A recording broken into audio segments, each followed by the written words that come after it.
간이 과세자냐 일반 과세자냐 그것이 문제로다.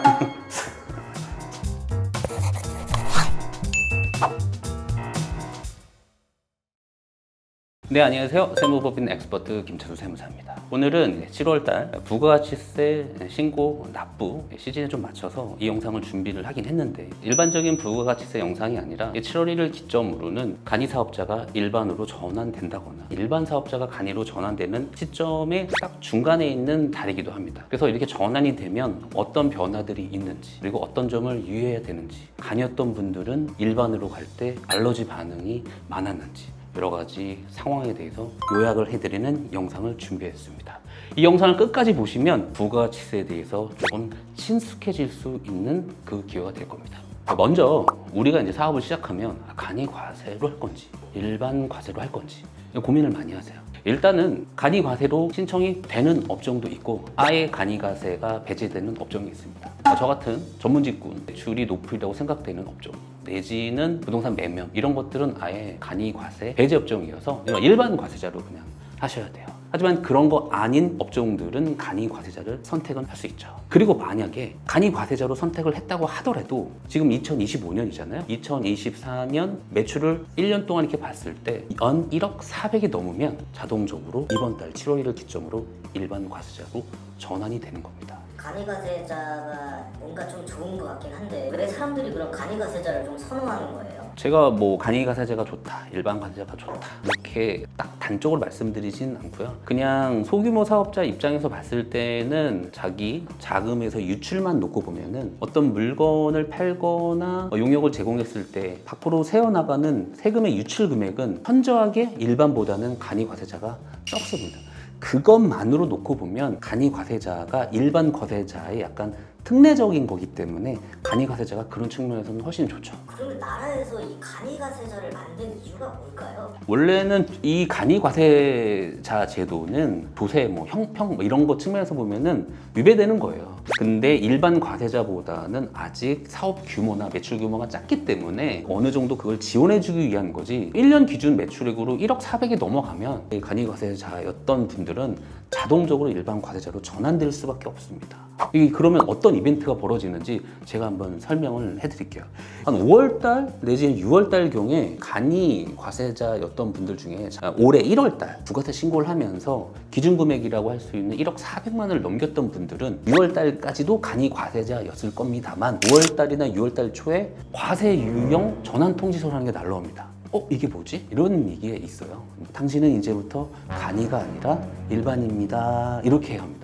일반 과세자가 뭔지도 모르고 일단 일반 과세자가 되면 뭘 주의해야 되냐면요. 기존에는 세금계산서 같은 거 받으면 거기에 10% 묻어있던 걸 매입세 공제를 온전히 받지는 못했잖아요. 그거를 온전히 받을 수 있습니다. 그래서 세금계산서 같은 거를 꼭 잘 챙기시고 부가세 신고할 때 매입받은 자료에 매입세액을 온전히 받을 수 있다. 이게 이제 차이점이 발생하는 거고요. 두 번째는 특수업종이긴 한데 음식점 같은 경우는 이제 면세를 공급받을 수 있잖아요. 농산물 같은 거. 그러면 의제 매입세액이라고 일정 부분을 내가 부가가치세를 부담하진 않았지만 음식을 만들어서 팔 때 과세를 공급하기 때문에 일정 부분은 세액 공제를 또 받을 수 있다. 그래서 의제 매입세액 공제를 받을 수 있기 때문에 그런 농수산물 같은 거를 만약에 받는 업종이라면 그런 걸 잘 챙기셔라. 근데 또 신용카드 같은 거를 소비자들이 많이 쓰잖아요. 신용카드를 많이 쓰면 우리 사업하시는 분들은 매출이 그대로 노출되게 되죠. 물론 그게 맞기도 하겠지만 또 아닐 수도 있잖아요.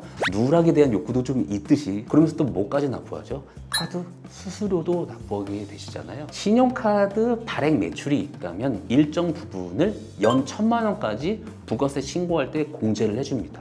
부가세 신고할 때 이제 일반 과세자가 되셨다면 1기 할 때 500 공제 받고 2기 할 때 500 공제 이렇게 받을 수 있다는 거죠. 자, 그리고 마지막 우리 간이 과세자일 때 세금 계산서를 받았잖아요. 일반 사업자들로부터 부가세 10% 물면서 가져왔잖아요. 환급 못 받았잖아요. 재고로 남아있는 것들 중에 환급을 못 받았다면 일반 과세자가 되면서 재고 매입세액으로 못 받았던 매입세액을 받을 수 있습니다. 그게 이제 과세 유형이 전환되면서 벌어지는 이벤트들인 거예요. 이게 반응이 안 좋네. 반응이 안 좋네. 제 주변에서도 간이 과세자로 사업을 운영하고 계시는 분들이 굉장히 많은데 마치 일반 과세자로 변경이 되면 국세청에서 벌 받는 것 같이 느끼시는 분들이 되게 많거든요. 이유가 뭘까요? 간이 과세자 일대를 상정하고 가격과 원가 계산을 했기 때문에 간이가 난 이미 익숙해져 있는데 그 일정 내가 설정했던 가격 내에는 부가치세가 묻어있단 말이에요. 포함되어 있단 말이에요. 그러니까 유출 금액이 많아지고 설정한 가격에서 세금을 내고 나니까 마진이 적어들잖아요. 매출이 좀 늘긴 했지만 세금이 더 유출되니까 손익이 낮아지면서 오히려 그때가 더 그리운 거죠. 그 기억이 남아있으니까 일반은 너무 싫고 간이로 돌아가고 싶은 유혹이 계속 있는 거예요. 냉면집을 한번 예를 들어 제가 11,000원으로 해봤어요. 일반 과세자로 하면 부가세가 얼마 묻어있죠? 1,000원. 1,000원 묻어있죠. 네, 10,000원 그리고 10%에서 11,000원. 원래 일반 과세자의 가격 설정은 그렇게 되는 거죠. 1,000원을 납부 부가세로 내면 온전히 나의 몫은 얼마죠? 10,000원이죠. 근데 간이과세자였던 분들은 11,000원으로 만약 그냥 그렇게 설정이 났다고 하면 11,000원이 다 내 걸로 들어오잖아요. 11,000원 중에 일부분만 납부부가세가 되는데 아까 11,000원 중에 10% 그리고 업종별 15% 하면은 165원 정도가 납부부가세 되는 거죠. 1,000원 대 165원. 6배 정도 차이 나잖아요. 그리고 이 11,000원을 위해서 어떤 원재료를 사올 때 간이는 그 금액에 가령 8,000원이었다. 40%만 공제를 받고 165를 납부부가세 40 하면은 이분은 최종적으로 한 그릇 팔 때 납부부가세는 부담하는 건 125원. 간이 사업자는. 하지만 일반 과세자는 11,000원에 팔 때 1,000원은 납부부가세. 그리고 8,000원을 가져올 때 730원 정도일 거예요. 그래서 최종적으로는 납부부가세는 274원. 양쪽을 비교해 보면 약 65%는 증가하죠. 간이었다가 일반으로 되는 순간 똑같은 물건을 팔았는데 부가세세 납부 금액이 65% 증가하는 거고 그 금액 차이만큼 사업주 입장에서는 마진이 줄어들 거잖아요. 그 마진도 고려를 하면 한 4% 정도 줄어요. 그게 한 그릇 때 이야기지 이게 많다고 생각하면 그림이 있거든요. 기억이 있어요. 이 정도 팔았을 때 이 정도 남았는데 체감적으로 아시는 거예요. 그렇기 때문에 일반은 너무 안 좋은데 이런 게 생기는 건데 아예 처음부터 일반 과세자를 상정하고 가격 설정과 원가 계산을 해놨어야 되고 간이 사업자일 때는 오히려 그거보다 특혜였다고 생각하셔야지 단위를 상정하고 이걸 세팅해놨다가 일반 과세자가 되면은 손해보는 느낌이 든다. 그래서 아마 싫어하지 않을까. 전 그렇게 생각해요. 그러니까 제 주변에서도 간이과세자는 면세사업자라고 생각을 하시는 분들이 되게 많더라고요. 엄밀히 말하면 아니긴 한데 일단은 그렇게 생각할 수밖에 없는 게 이거를 만약에 전표를 끊어요. 그럼 거기에는 부가세가 안 나오거든요.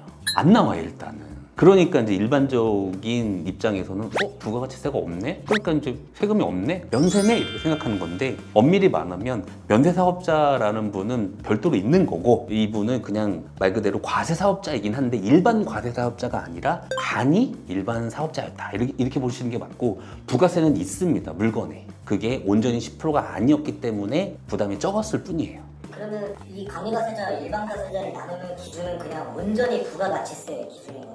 그냥 매출로 보시면 돼요. 매입은 고려하지 않으시고 내 매출이 1억 4백을 넘지 않는다? 그럼 간이로 계속 남아있으실 거고 만약에 넘는다? 그러면 7월 1일 기점으로 과세 유형이 변경되면서 일반 사업자가 되실 것이다. 그러면 저는 그냥 일반적으로 바라봤을 때 1억 400만 원 이하면 계속 그런 간이과세자로 갈 수 있는 거잖아요. 일단은 규정상 그렇죠. 근데 그러면 사실은 거꾸로 생각해보면 사업이 계속 성장하지 않고 있다는 얘기. 그렇죠. 그러니까 나는 계속 간이로 남고 싶어 부가치세 때문에 그건 어쩌면 구대기가 무서워서 난 장을 못 담글 것 같아요 랑 좀 똑같아요. 간이과세에서 일반과세로 변경되시는 거는 어쨌든 사업이 좀 성장하셨다는 얘기니까 그럼요. 이거를 이제 전환되시는 분들을 위해서 좀 꿀팁이 있으면 좀 알려주세요. 1번 일단은 아까 제가 말씀드렸던 뭐 매입세 공제를 받기 위해서 뭐 세금을 잘 받고 신용카드 세액 공제 받습니다. 의제매입세 공제 받습니다. 간이에서 일반으로 넘어갈 때 재고 매입세 공제 받으세요. 이런 건 세법적인 의견이고 결국은 물건을 팔아서 마진을 남기는 건 그게 비즈니스의 본질이라고 하면은 원가 계산을 다시 한번 해보시라는 거죠. 일반 과세 상정하고 그렇다고 하더라도 아마 메뉴판을 바로 바꿀 수는 없을 거예요. 그래도 원가에서 불필요한 걸 좀 줄이는 그래서 간이 사업자일 때의 마진을 일반 사업자일 때도 가져갈 수 있도록 그거를 자구책을 좀 해보셔야 돼요. 아니면 아마 지금 사업을 처음 시작하시는 분들 이 영상을 보신다면 일반 과세자를 상정하고 가격 설정과 원가 계산을 해서 내 마진 예상을 챙겨놔라. 네. 그럼 이제 세무사님 이제 항의를 많이 받으시겠네요. 항의보다는 난리 나죠. 이게 뭐냐? 나 좀 살려달라. 남는 것도 없다. 오늘 이 영상 이제 보시는 분들은 아마도 이제 간이 과세자였다가 일반으로 전환되시는 분이거나 반대로 일반이셨다가 간이로 전환되시는 분이 있거나 아니면 부가세 일기 신고가 왔기 때문에 보시는 분도 있을 거예요. 하지만 이제 간이에서 일반으로 전환됐다고 해서 이게 뭐 납부 금액이 실질적으로 비교를 하면 있습니다만 간이로 남아 있을 거야 라고 하면서 여러분의 성장 가능성을 아예 말살시키지는 않으셨으면 하고요. 간이와 일반의 차이를 조금 더 알고 내가 일반 사업자일 때 납부 부가세를 감안해서 가격 책정이나 원가 개선을 합리적으로 해서 그 동안에 내가 목표로 했던 마진율을 달성해서 사업을 키워야겠다. 이거에 포커스를 맞추는 게 훨씬 더 합리적인 선택입니다. 사업을 키우려고 하는데 1억 400의 허들에 묻혀서 여러분의 무한한 발전 가능성을 말살시키시지는 말았으면 좋겠습뵙니다. 오늘 영상 유익하셨다면 구독, 좋아요 부탁드리겠고요. 다음 영상에서는 여러분들에게 더 유익한 영상 준비해서 빨리 찾아뵙도록 하겠습니다. 감사합니다. 이 간이과세라는 게 어쩌면 마약일 수도 있다는 생각을 좀 해요. 세금 적게 내려고 하는. 근데 사업 시작할 때 세금 교육이 좀 부족해서 그런 걸 수도 있다. 원래 우리가 말하는 부가치세 있잖아요. 소비세라고 소비하는 사람이 내는 건데 사업주는 그 사람이 낼 세금을 받아서 내는 겁니다. 간이과세자든 일반 과세자든 그 사람이 낼 세금이 내 통장에 들어왔잖아요. 들어왔는데 나가니까 너무 싫은 거야. 근데 그런 로직이나 이런 거를 알고 사업을 시작해야 하셔야지 이런 거를 납부하더라도 좀 덜한데 이게 내 거 같은 거죠. 내 통장에 이미 들어왔으니까. 그래서 이런 교육이 좀 더 절실히 필요하지 않나 저는 그렇게 생각합니다.